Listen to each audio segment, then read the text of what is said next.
बिस्मिल्लाहिर्रहमानिर्रहीम। अस्सलाम वालेकुम। आज 22 जून बरोज़ हफ्ता हम बात करेंगे दो अहम इशूज़ के हवाले से। सलमान अकरम राजा साहब की दरख्वास्त पर election tribunal Lahore high court ने बहुत बड़ा फ़ैसला जारी कर दिया है और ओन चौधरी की जो सीट है वो ख़तरे में पड़ गई है। NA 128 है ये लाहौर का, और सलमान अकरम राजा साहब 1 लाख के करीब वोटों से इंतखाब जीत चुके थे। और फिर अचानक ऐसा हुआ कि फॉर्म 47 में इतने वोट ओन चौधरी को दिलवा दिए गए जितने वोट नवाज़ शरीफ के अपने नहीं थे या लीगी क़यादत के अपने नहीं थे। और फिर उस पर मामला गया। आपको याद होगा सलमान अकरम राजा साहब ने शाहिद करीम साहब के पास एक दरख्वास्त दायर की थी, जस्टिस शाहिद करीम साहब के पास, और कहा था कि मेरा जो इलेक्शन ट्राइब्यूनल है, जो पहले से जस्टिस सरफराज डोगर साहब मुल्तान के थे और जस्टिस सुल्तान तनवीर साहब जो यहाँ से लाहौर के भी और बाकी पंजाब के मुकदमात को सुन रहे थे, तो उन्होंने स्टे ऑर्डर लिया था कि मेरी जो इलेक्शन ट्राइब्यूनल है वो जब तक बाकी जजेस अपॉइंट नहीं हो जाते तो मेरी इलेक्शन पिटिशंस को किसी भी के सामने या किसी भी ट्राइब्यूनल के सामने फ़िक्स ना किया जाए। तो अदालत ने स्टे ऑर्डर जारी किया था और फिर अदालत की जानिब से ये भी कहा गया था कि इलेक्शन कमीशन का कोई लेना देना नहीं होता, ये रजिस्ट्रार का काम होता है कि कौन सा केस किस ट्राइब्यूनल में लगना है। इस वजह से उन्होंने स्टे ऑर्डर जारी कर दिया था। अब जब अमल दरामद हुआ 29 मई का जो जस्टिस शाहिद करीम साहब का फ़ैसला था उस पर चीफ जस्टिस मलिक शहजाद साहब अमल दरामद कर गए, नए ट्राइब्यूनल बन गए, नए ट्राइब्यूनल ने समाअत शुरू कर दी। तो जस्टिस अनवार हुसैन साहब बतौर ट्राइब्यूनल इलेक्शन ट्राइब्यूनल के वो लाहौर के मुकदमात को सुन रहे थे। इलेक्शन कमीशन ऑफ पाकिस्तान, कल भी ये बात अदालत के सामने रखी गई कि इलेक्शन कमीशन ने जो आप सबकी तैनाती है उसको चैलेंज किया है। अब दिलचस्प बात यह है कि जस्टिस अनवार हुसैन वो जज हैं जिनको जो 26 अप्रैल को 5 अप्रैल को चीफ जस्टिस मलिक शहजाद साहब ने कहा जी कि 6 जजेस को तैनात करें और इनको नोटिफिकेशन जारी करें। 26 अप्रैल को इलेक्शन कमीशन ऑफ पाकिस्तान की जानिब से एक जारी किया जाता है कि लाहौर के लिए जस्टिस अनवार हुसैन साहब और जस्टिस चौधरी मोहम्मद इकबाल साहब को तैनात कर दिया जाता है। पिंडी के लिए मिर्ज़ा वकास रऊफ़ साहब और जो बहावलपुर के लिए जो आसिम हफीज़ साहब हैं उनके हवाले से कहा जाता है कि इनको मेहरबानी करके आप पैनल का नाम दें। जो जस्टिस थे एक मुल्तान में जज साहब, उनका और 3 जजेस का जो बेसिकली नाम था उसके ऊपर कहा जाता है कि इनकी हद तक आप नाम दें। जस्टिस शाहिद करीम साहब थे, जस्टिस आसिम हफीज़ साहब थे और जो जस्टिस राहील कामरान शेख साहब मुल्तान के, और पिंडी के लिए जस्टिस मिर्ज़ा वकास रऊफ़ साहब, ये 4 जजेस थे। लेकिन जो 26 अप्रैल का इलेक्शन कमीशन का अपना नोटिफिकेशन है उसके मुताबिक ये जो जस्टिस अनवार हुसैन साहब थे ये उसमें भी मौजूद थे। तो इसका मतलब ये हुआ कि अनवार हुसैन साहब के नाम पे तो इख्तलाफ ही नहीं था, इलेक्शन कमीशन को भी इख्तलाफ नहीं था।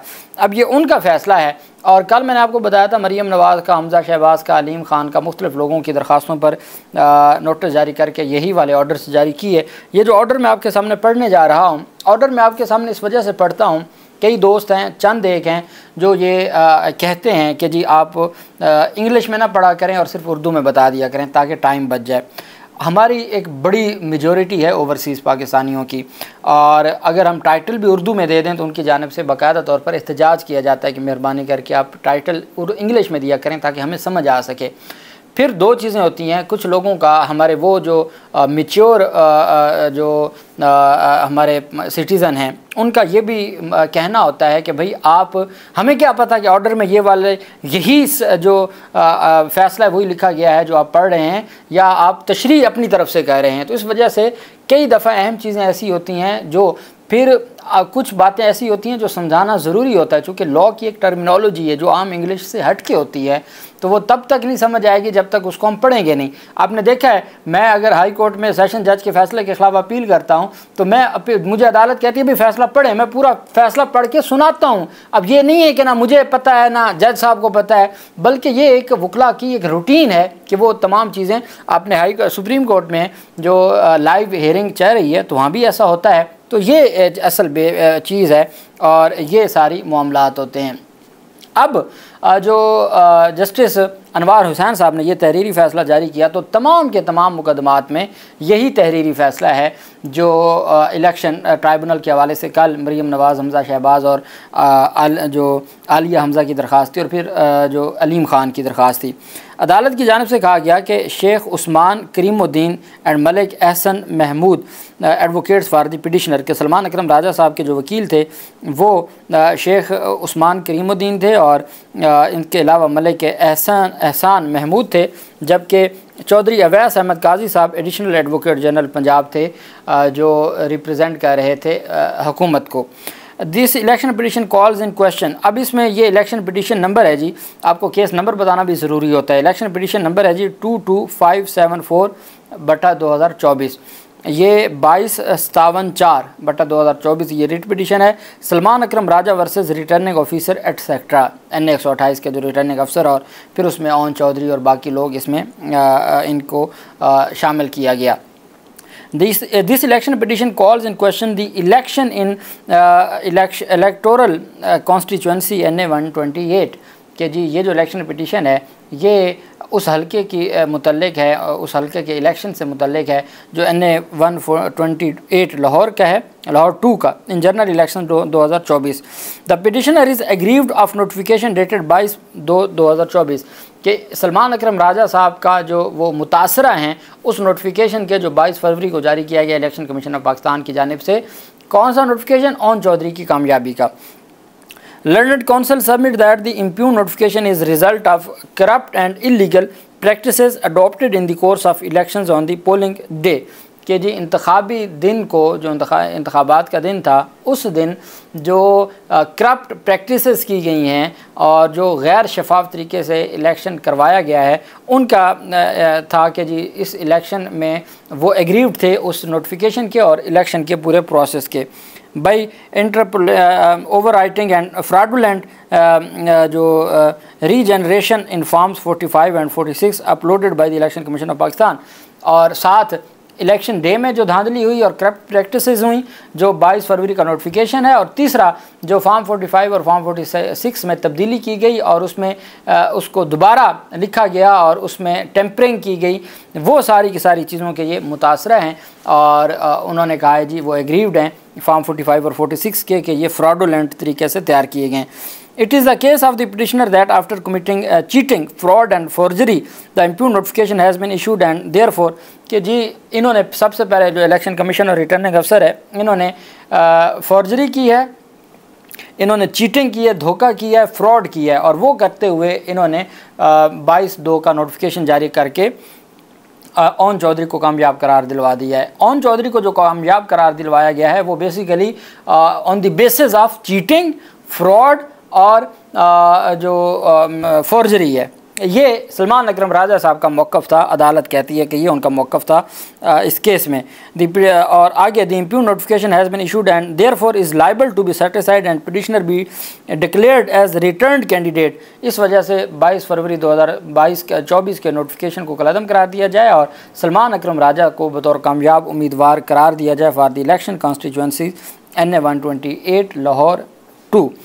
नोटिस टू रिस्पोंडेंट्स, जो तमाम रिस्पोंडेंट्स हैं इंक्लूडिंग इलेक्शन कमीशन, रिटर्निंग अफसरान और ओन चौधरी वगैरह, नोटिस टू रिस्पोंडेंट्स तमाम मसूल अलैहान को नोटिस जारी किया जाता है in terms of section 1452 of the election act 2017 through ordinary mode registered post acknowledgement, courier services, email, SMS, affixation and through publication in Daily, The Nation and Jang for 29/7/2024 के 29 जुलाई के लिए तमाम रिस्पोंडेंट्स को notice जारी करके उनको तलब किया जाता है। अब एक बात आप याद रखें कि 1 महीने का टाइम होता है जवाब का। अदालत ने कहा है कि 1 महीने का हम इनको टाइम देंगे, तमाम का तमाम जो चूँकि इन जो सलमान अकरम राजा साहब की या जो लाहौर की कॉन्स्टिट्यूंसीज़ हैं उस पर ये पहली समाअत थी। अब पहली समाअत में हमेशा मुखालिफ फ्री को तलब भी किया जाता है और उससे जवाब भी मांगा जाता है, उससे रिकॉर्ड भी मांगा जाता है। तो उसके लिए जैसे जो जस्टिस तारिक महमूद जहांगीरी साहब थे इस्लामाबाद हाई कोर्ट के, उन्होंने तकरीबन 2.5 महीने दिए उनको वो समनिंग में और जो जवाब में टाइम गुजरा। यही बात तो पाकिस्तान तहरीक इंसाफ के लोग कहते हैं, शुएब शाहीन वगैरह, कि इन्होंने तो जनाब 1 महीने में जवाब जमा करवाना था, वो 3 महीनों में जवाब जमा नहीं करवाया और फिर कहते हैं जी कि बड़ा तेज़ी के साथ पूरी कार्रवाई जारी है। तो तेज़ी कौन सी थी? तो अदालत ने एक तो उनको नोटिस जारी किए तमाम कि जी आप SMS भी कर दें, उसको मेल भी कर दें, आप उनको चिस्पा भी कर दें, उनके घरों के बाहर नोटिस को आप अखबारों में इश्तिहार भी दे दें और आप कोरियर रजिस्ट्री TCS हर चीज़ करवा दें। All the respondents are directed. अब अगली जो बात है, All the respondents are directed to file written reply, written statement along with all relevant documents। कि तमाम जो मसूल अलैहान हैं उनको हुक्म दिया जाता है कि आप तमाम के तमाम लोग अपना जो तहरीरी जवाब है अपने तमाम दस्तावेज़ात के साथ जमा करवाएं। प्राइवेट रिस्पोंडेंट्स कौन से हैं? ऑन चौधरी वगैरह। Private respondents are also directed to file original Form 45 and 46 issued to them by the Election Commission। कि जो इलेक्शन कमीशन है उनको फॉर्म 45 और फॉर्म 46 ओरिजिनल इशू किया है। जिस फॉर्म 45 को लेने के लिए और बयान हल्फी को लेने के लिए तारिक महमूद जहांगीरी साहब को तब्दील किया गया, वही form 45, 46 original with along with affidavit ये अदालत ने तलब कर लिया है। Private respondents are also directed to file original Form 45 and 46 issued to them by the Election Commission। The election अब प्राइवेट रिस्पॉन्डेंट्स को कहा जी कि आप फॉर्म 45 और 6 ओरिजिनल लेके हैं। इलेक्शन कमीशन को कहा the election commission is also directed to file certified copies of form 45, 46 and 47 along with affidavits as well as results. कि जी आप बयान हल्फी भी जमा करवाएं, इलेक्शन कमीशन को कहा बयान हल्फी भी जमा करवाएं और नताइज भी आप जमा करवाएं। कौन से नताइज? Which have been uploaded on the election management system by the presiding officers.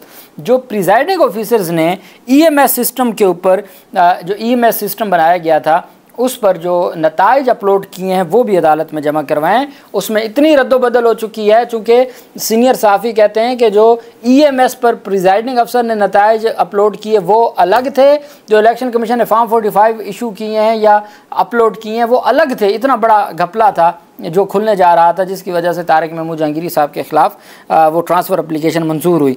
तो यहाँ भी अदालत ने एफिडेविट के साथ मुसद्दका कॉपी फॉर्म 45, 46, 7 और साथ जो ईएमएस पर रिज़ल्ट अपलोड किया गया था वो भी तलब कर लिया है। Learned law officer to ensure compliance of this order the petitioner is directed to deposit necessary expenses. कि जी दरख्वास्त गुजार को कहा जाता है कि जो ये अखबार वगैरह अखबार इश्तिहार के और जो ADTCS कोरियर के जो अखराजात हैं वो 7 दिन के अंदर अंदर जमा करवा दें ताकि ये सारे का सारा जो प्रोसेस है वो मुकम्मल हो सके। और साथ अदालत ने कहा जी कि इनकी जो डिस्पेंसेशन की एप्लीकेशन है उसको मंजूर किया जाता है। और साथ अदालत ने कहा जी कि जो स्टे एप्लीकेशन है उसके ऊपर भी नोटिस जारी किया जाता है। अनवार हुसैन जज इलेक्शन ट्राइब्यूनल की जानिब से ये फ़ैसला जारी किया गया। अब ये जो फ़ैसला है ये तमाम केसेस में, ये कल 21 का फ़ैसला है, तहरीरी फ़ैसला जारी हुआ है और यही फ़ैसला यही फॉर्म 45, 46 ओरिजिनल और इलेक्शन कमीशन से मुसद्दका कॉपियाँ और जो एफिडेविट के साथ यही मरीम नवाज़ के केस में मांगा गया है, यही हमज़ा शहबाज को से मांगा गया है और यही अलीम खान वगैरह से मांगा गया है। और अभी तो डॉक्टर यास्मीन राशिद की दरख्वास्त पर भी समाअत होनी है। ये सिलसिला शुरू हो चुका है। अभी जब आपको बड़े बड़े ख़बरें सुनने को मिलेंगी ना, रावलपिंडी में जब मिर्ज़ा वकास रऊफ़ साहब समाअत शुरू करेंगे अगले हफ्ते से, तो ये बहुत जो मामला है ये बहुत गंभीर होता जा रहा है। और ये इलेक्शन कमीशन का और इन लोगों का फॉर्म 47 से के ज़रिए बचना नामुमकिन हो गया है। जुडिशरी स्टैंड ले चुकी है आइन और कानून, और जो आइन के तहत उन्होंने हलफ लिया है उसके मुताबिक अल्लाह पाक पाकिस्तान कामयाब नासिर हो। बहुत शुक्रिया। अल्लाह हाफिज़। पाकिस्तान जिंदाबाद।